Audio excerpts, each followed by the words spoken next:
माधव जी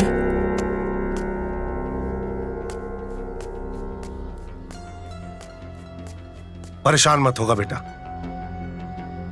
तू हमार बात माना बेटा, ओके छोड़ दा। प्यार व्यार के चक्कर में बर्बाद हो जाई बातू। हाँ हाँ माधव, बाबूजी बिल्कुल सही कहत बाटा। अरे उनकरा के कोनो कैंसर संस्थान में ले जाके छोड़ दा।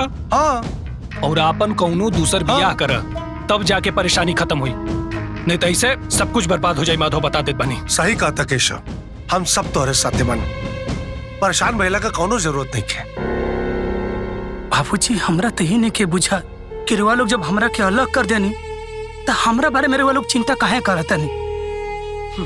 एगो बात बताई बाबूजी, मान ले रहा एगो बेटी होखी और आज जौनी तुलसी के बीमारी भइल बा, ओकरा अगर भई रही तो ओकर पति ओकरा के छोड़ दी।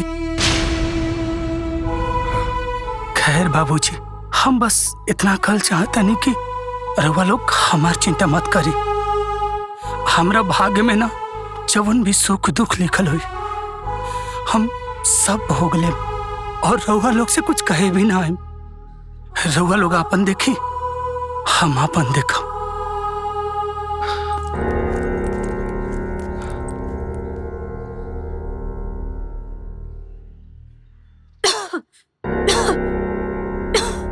चलो आज तो करक समझाइए कि मानो।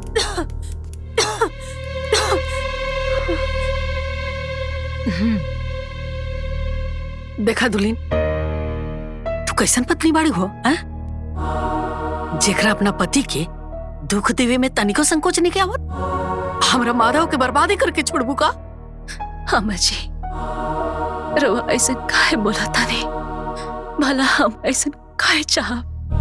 अरे नैखू चाहत तो उनकर पिंडा छोड़ काहे नहीं को दे। तू तो जानते बारू कि कैंसर के कोई दवाई ना होला, आ तू जब ले जा रहबू उ तो मनिए ना, आ तारा चक्कर में अपन जिंदगी बर्बाद कर ली है। देखा छोड़को, हम तारा से अपना बेटा के भीख मांगता नहीं, वापस कर दो हमारे बेटे के वापस कर। अरे गुमाई होके अपना आँख के सामने अपने बेटा के तिल तिल तड़पत नहीं की देख सकता। देखिए अम्मा जी, जैसे वहाँ के राउर बेटा बने वैसे ही हमार पति भी बने। हमके भी वहाँ के चिंता बाटे, बाकी हम का करें, कहाँ जाइयो। देखा तो शास्त्र में भी ना यह कहल गइल बा, पति पत्नाय रक्षिता सा पत्नी, मतलब जौन पत्नी अपना पति के पतन से बचाए ना, वही सही और सच्ची पत्नी होले। हमरा बेटा के बर्बादी से बचा ल दे, ये तार धर्म बा। हमरा बेटा के बख्श दा, हमरा बेटा के बख्श दा तो ले। चुप हो जाइए अम्मा जी। अरे तहार माई ता बाड़ी ना, पर तू का एगो माई के दर्द समझबू, पर एगो बेटा के माई के तो दर्द समझा। अगर तारा के तनको इंसानियत होई ना तई माई के दर्द के समझिया। चुप हो जाई माँ जी, चली।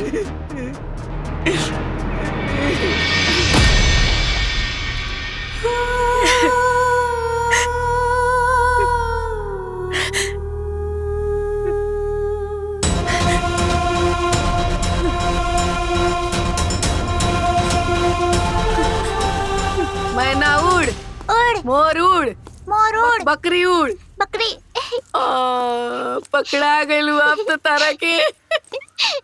तुलसी, अच्छा चल फिर से कर। ठीक बा। चिड़ै उड़ चिड़ै उड़ तुलसी, कौवा उड़ कौवा उड़ बैल उड़। तुलसी, ना उड़ाए। तुलसी, चिड़ै उड़ चिड़ै उड़ तुलसी, कहाँ गई? पकड़ा गइली रे। चिड़ैया उड़ चिड़ैया उड़। मई तुलसी के दिखले सका। अबला अब हमारा ये काम रह गइल बा कि तोरा तुलसी के खोज खबर रखी, कहाँ बिया कहाँ ना, देख कहीं घर ही में होई। अरे माई, हाँ हाँ बाबूजी, बाबूजी, पर वह तुलसी के दिखनी है का? ना हमके का पता। केहू के मालूम नहीं कहता। तुलसी, तुलसी, तुलसी, तुलसी, तुलसी, तुलसी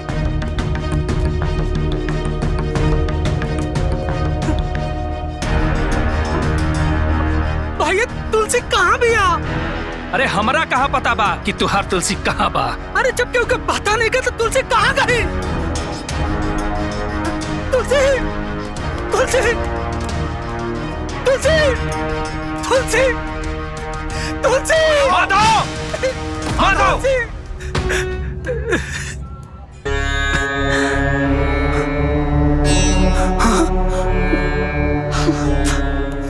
तुलसी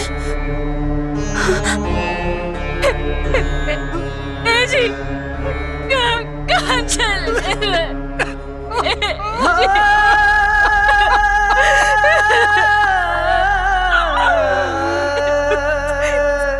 हमके छोड़ के कहाँ चल गई रो तुलसी? तारा के हम कहाँ ना खोजनी, छोड़ के कहाँ चल गई रो तुलसी? हमके माफ कर दीजिए, माफ कर दीजिए।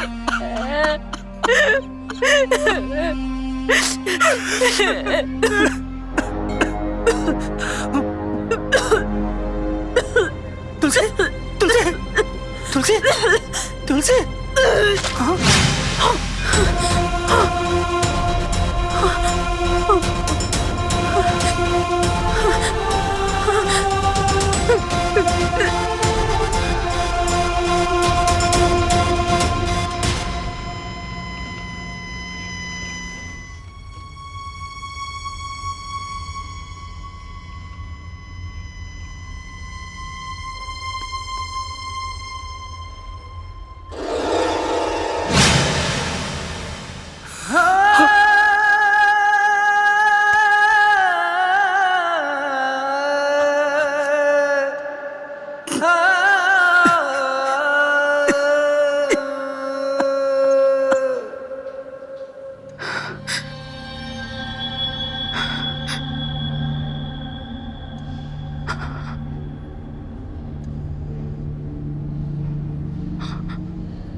तुलसी हाथ में हाथ रही इस साथ जन्म के साथ न छोड़ी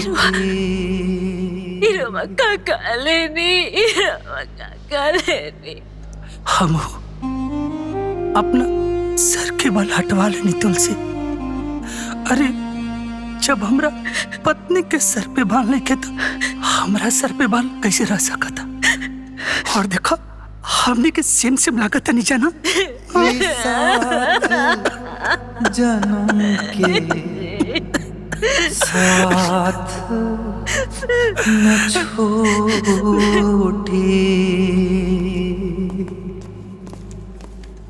बैठ।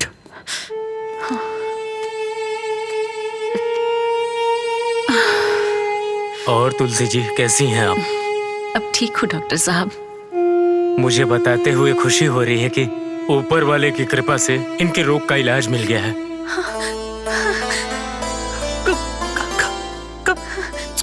सच में डॉक्टर साहब? हाँ, इनके ऑपरेशन के लिए कुछ इक्विपमेंट बाहर से मंगाना पड़ेगा जो कि थोड़े महंगे हैं। पैसा फिर भी कितना लगे डॉक्टर साहब? करीब 1 करोड़ रुपए। हाँ? 1 करोड़? हम कुल संपत्ति तो बेच दी, हम कहाँ से लेंगे करो? डॉक्टर साहब रवा जवन मंगावे के बाना रवा उस सब कुछ मंगा ले, लेकिन हमार तुलसी के बचा ले। हम ना पैसा की व्यवस्था कर ले। ठीक है।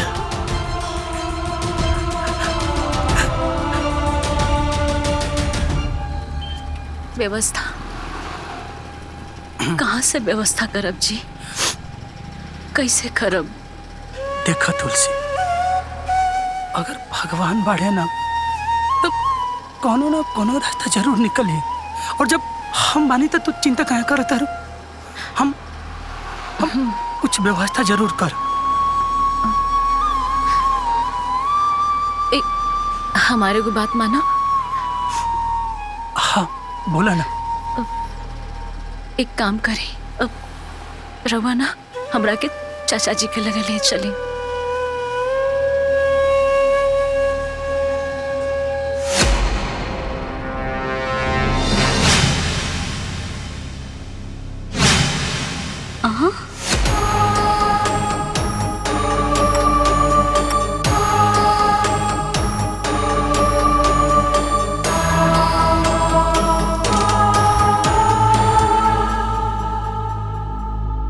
चाचा जी, डॉक्टर कहले है कि हमार इलाज हो सकेला,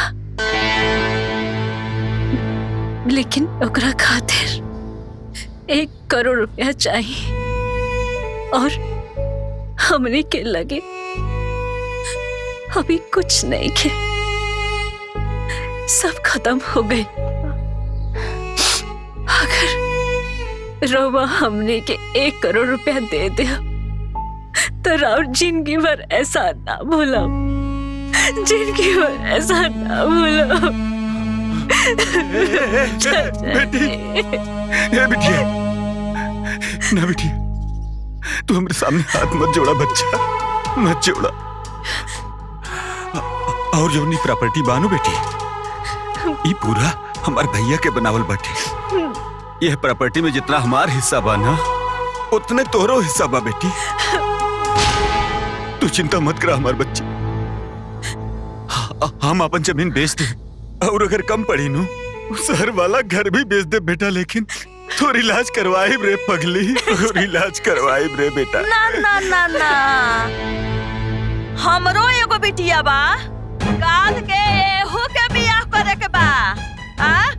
काल ही के खेतवा बेच देबा तो हमने के बैठ के टुकटुकी बजाइब। चाची, बस एक बार हमार तुलसी ठीक हो जाए ना, हमरा पाई सूद समय चुका देम चाची। हमके ना चाहिए तहार सूद ब्याज, बड़ा आइन है सूद ब्याज देवे वाला। उहे वो कहावत कहल बा ना कि अपने के रहिया दूसरे के कंडा पूरा, अपन सूद अपने लगे रखा तू।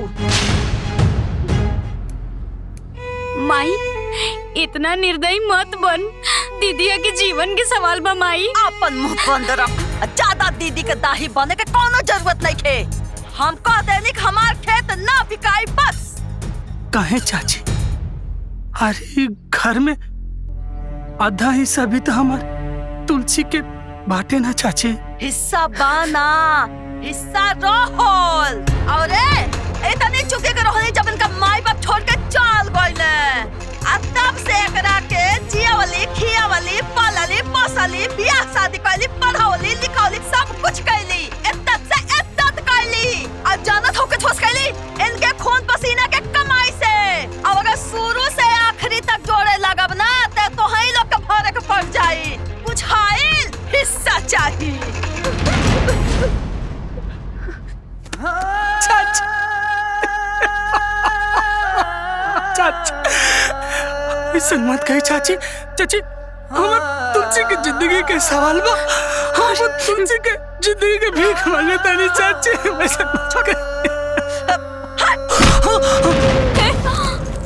हे जी,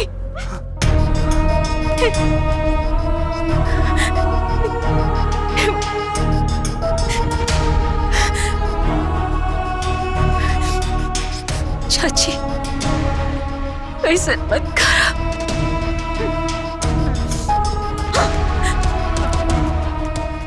हम खड़ा होके बुलुक्का मत छुआवा। चुपचाप निकला यहाँ से, निकल। चला चंदर, चलो चला चलो चाची चला चला चाची चला चंदर। चाची ऐसा नाराज मत कर चाची, हमरा जरूरत है चाची।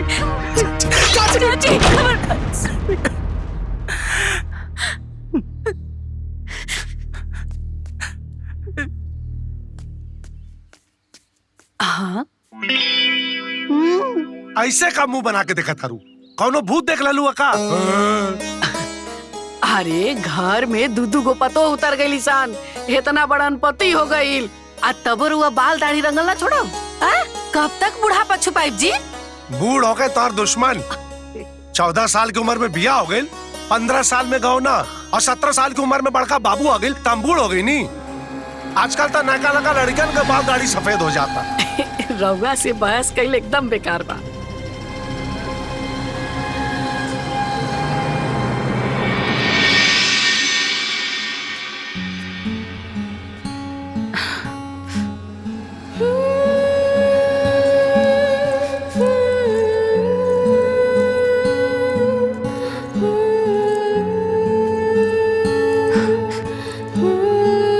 अरे लाओ हो खाना, भूख लगल बा। अरे ला देनी। इली